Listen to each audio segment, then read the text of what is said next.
বিশ্বের মাত্র 5 জন ব্যক্তি বিনা অনুমতিতেই কাবা শরীফে প্রবেশ করতে পারে। এর মধ্যে আল্লামা দেলোয়ার হোসেন সাঈদী একজন।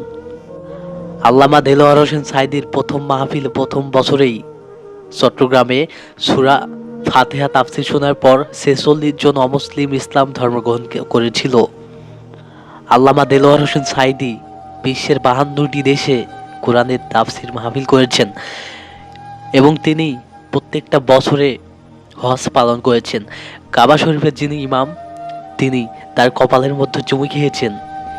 একবার সারা বিশ্বে থেকে বাছাই করা ১,০০০ আলেমদেরকে নিয়ে কাবা শরীফে কোরআনের প্রতিযোগিতা হয়েছিল।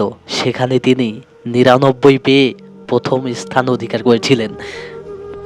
আর দেখুন, আজকে সেই বিশ্বসেরা কোরআনের পাখিটিকে ১২টি বছর জেলখানায় বন্দী করে রেখে মেরে ফেলেছে। তাই আসুন আমরা প্রত্যেকে তার জন্য দোয়া করব, আল্লাহ তাআলা যেন তাকে জান্নাতের সর্বোচ্চ মর্যাদা দান করেন। আমিন।